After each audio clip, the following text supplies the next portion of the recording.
बिस्मिल्लाहिर्रहमानिर्रहीम। अस्सलाम वालेकुम। कैसे हैं नाज़रीन? उम्मीद करती हूँ बिल्कुल खैरियत से होंगे। आज की इस वीडियो में जो मैं नुस्खा बताने वाली हूँ वो है, बहुत ज़्यादा लोगों को काली खांसी हो जाती है, तो इसके लिए नहायत ही उम्दा छोटा सा नुस्खा है। आपने मेरे वीडियो के एंड तक देखना है, सुनना है, ताकि आपकी परेशानी ख़त्म हो जाए। और जैसी भी खांसी है, जैसे कि बहुत ज़्यादा बलगम वाली खांसी है, काली खांसी है, इनके लिए ये नहायत उम्दा नुस्खा है। आपने इस्तेमाल करना है, इंशाअल्लाह आपको फ़ायदा होने वाला है। मेरी वीडियो का एंड तक देखिएगा, सुनिएगा, ताकि आपकी परेशानी घर बैठे ही दूर हो जाए।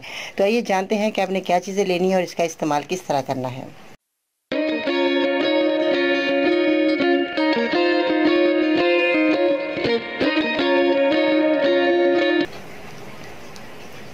आज की इस वीडियो में जो नुस्खा बताऊंगी वो है काली खांसी के लिए, जो कि बहुत ही उम्दा, नहायत फ़ायदेमंद भी है और तजर्बे से गुजरा हुआ नुस्खा है। इसमें जो चीज़ें आपने लेनी है उनको इस्तेमाल करने से पहले मेरे चैनल को सब्सक्राइब करें, मेरी वीडियो को ज़रूर लाइक करें। आज का लाइक टारगेट कम से कम 1000 होना चाहिए, ताकि आपके घर बैठे ही परेशानी दूर हो जाए। तो इसमें जो चीज़ें आपने इस्तेमाल करनी है वो है चने। चने ये देखें, ये आपके पास भुने हुए होने चाहिए। तो इसके आपने छिलके हटा लेने हैं और इसका इस्तेमाल आपने कैसे करना है ये मैं बताऊंगी। और इसके बाद दूसरी चीज़ें जो आपने इस्तेमाल करनी है वो है नमक। नमक जो है आपका लाहौरी नमक किस तरह का होगा, ये आपने नमक ले लेना है, लाहौरी नमक। इसका आपने घर लाकर पाउडर बनाइएगा, क्योंकि ये नमक आपके लिए बहुत फ़ायदेमंद रहता है। और ये नमक वैसे भी आपको हंडिया में भी इस्तेमाल करना चाहिए, जो आप खाना बना रही हैं, इसके लिए ये बहुत ही अच्छा है। तो ये नमक आपने इस्तेमाल करना है, लाहौरी नमक। उसके बाद आपने जो शहद का इस्तेमाल करना है। शहद आपका खालिस होना बहुत ज़रूरी है, क्योंकि ये जमता नहीं है। ये बहुत ही उम्दा जो शहद होना चाहिए, क्योंकि खालिस होना बहुत ज़रूरी है, क्योंकि आजकल वैसे भी खालिस चीज़ें मिलना बहुत मुश्किल है। तो इसलिए आपको किसी ईमानदार बंदे से, जो आपको जो है आपको समझ है कि ये बंदा हमें जो है खालिस चीज़ें देगा, उससे आपने जो है शहद का इस्तेमाल करना है।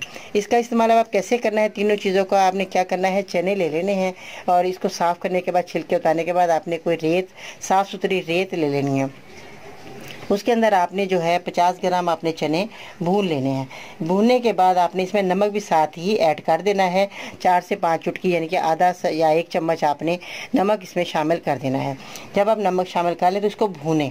जब ये भून के अच्छी तरह जल जाएंगे तो आपने इसको पीस लेना है। जब ये पीस जाए, अच्छे तरीके से पाउडर बन जाए, तो आपने इतना शहद मिलाना है इसके अंदर कि ये आपका पेस्ट बन जाए, एक मजून सा बन जाएगा। ये बहुत ही उम्दा आपका नुस्खा तैयार हो रहा है। आपने इसको मजून की शक्ल दे देनी है, क्योंकि ये जले हुए चने आपके लिए फ़ायदेमंद होंगे। इसके बाद आपने जब शहद मिलाएंगे तो ये बहुत ही एक बेहतरीन आपका सा जो है आपके पास मजून होगा। तो ये मजून आपने जो है अपने मरीज़ को सारा दिन में या तीनों टाइम आपने ये मजून जो है आपने चूसने के लिए देना है, आधी चम्मच या 1 चम्मच। बड़ों को जो है 1 चम्मच, छोटों को आपने आधी चम्मच। ये कहना है आप मुँह में रख के चूसें, निगले नहीं, फ़ौरन इसको चूसना है। जैसे ही वो चूसेंगे तो आस्ता आस्ता इनकी खांसी जो है ख़त्म होती चली जाएगी। काली खांसी के लिए और दूसरी खांसी के लिए बेहतरीन नहायत उम्दा नुस्खा है। जो लोग काली खांसी में मुब्तला है वो ये नुस्खा कम से कम 1-2 महीने इस्तेमाल करेंगे तो इनके लिए बहुत ही फ़ायदेमंद रहेगा। और जो आम खांसी हो जाती है उनके लिए भी यही नुस्खा बहुत अच्छा है। यानी कि अगर आपको दोनों सूरतों में खांसी हो रही है तो ये मेरा नुस्खा आपने ज़रूर इस्तेमाल करना है। अपने मरीज़ को करवाइएगा, इंशाअल्लाह ताला घर बैठे ही आपकी इतनी बड़ी परेशानी ख़त्म हो जाएगी। आप कोई दवा खाने की ज़रूरत पेश नहीं आएगी। ये नुस्खा बहुत ही फ़ायदेमंद, तजर्बे से गुजरा ये नुस्खा रहा। आप इस्तेमाल करें और दुआ में याद रखिएगा। तो कमेंट्स में ज़रूर अपना इज़हार करना है। इंशाअल्लाह ताला फिर मिलते हैं नई वीडियो में। तब तक के लिए अल्लाह निगहबान।